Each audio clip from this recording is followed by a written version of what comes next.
আপনার তো এটা ভাবা উচিত, আহারে কেমনে কবরে যামু, আমার ছেলে যে নামাজ পড়ে না, আমার মেয়ে যে নামাজ পড়ে না, আমার বিবি যে নামাজ পড়ে না, আমি এই অবস্থায় কেমনে রে কবরে যাব।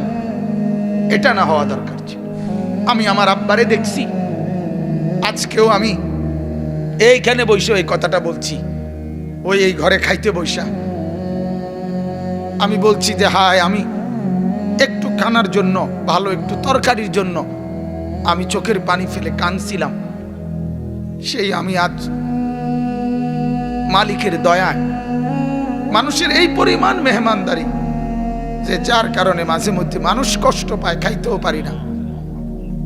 আমার আব্বারে আমি দেখছি, একটা গেঞ্জি আমার আব্বার ঘামের থেকে ভিজা, আব্বার গেঞ্জিটা ভিজা যাইতো, আব্বা এটা ধুইতে দিলে ঘামের গন্ধের কারণে আমি বলতাম যে আব্বা আমি ফাইতাম না, আমি ধুইতাম। এরকম ওই দিনও মারে বলছি যে মা, আজ যখন মালিক অনেক সম্পদ দিছে, আজ আর বাবা নাই, বাবার এই সুখের সময় কিচ্ছু খাওয়াইতে পারলাম না, কিচ্ছু না, কিচ্ছু না, কিচ্ছু না। আজ মালিক অনেক দিছে কিন্তু বাপ নাই। সেদিন আমার মাদ্রাসায় প্রায় 2 লক্ষ টাকা করে খরচ করে আমি বিশাল বড় মেহমানদারি করছিলাম।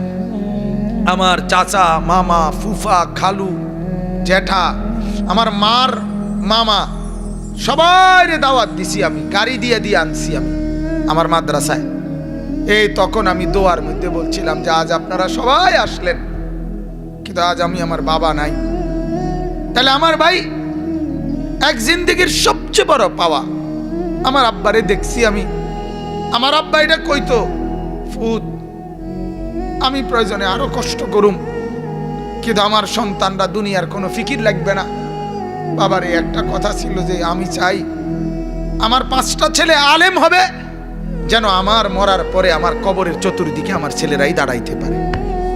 কাজে এদুর যদি পাই আমার আর কিছু লাগবে না।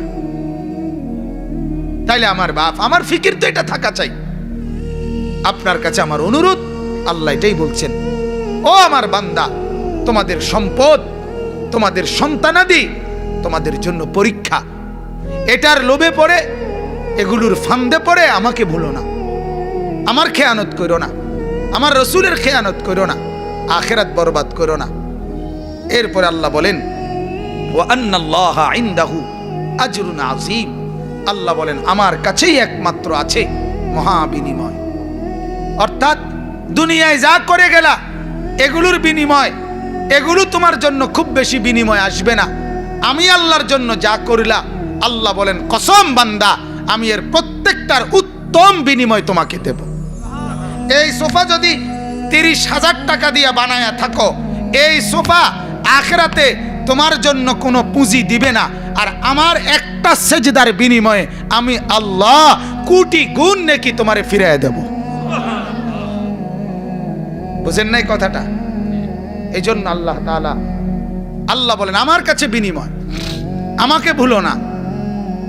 বিবিকে রাজি করতে গিয়ে, ছেলেকে রাজি করতে গিয়ে, মেয়েকে রাজি করতে গিয়ে, সম্পদ জমাইতে গিয়ে বড় শিল্পপতি হবা, বড় কুটিপতি হবা, বড় পুঁজিপতি হবা, বিশাল গার্মেন্টস মেল ফ্যাক্টরির মালিক হবা, আর বিনিময়ে আমি আল্লাহরে হারায়ে যাবা, আমার রসুলকে হারায়ে ফেলবা, আখিরাত ভুলে যাবা, জাহান্নাম ভুলে যাবা, জান্নাত ভুলে যাবা।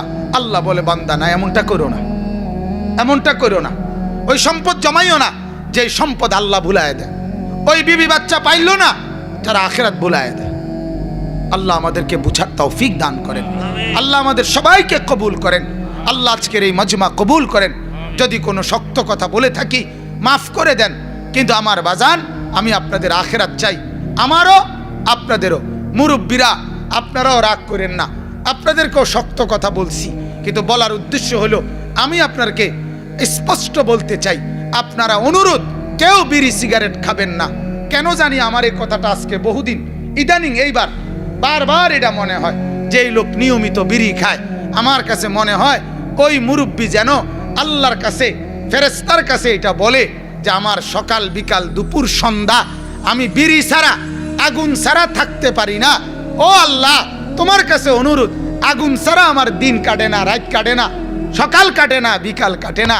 আল্লাহ, তুমি তো দেখলা আগুন ছাড়া আমি থাকতে পারি না, অতএব আমারে কবরে আগুনেই রাখো, আমারে হাসরে জাহান্নামের আগুনে রাখো।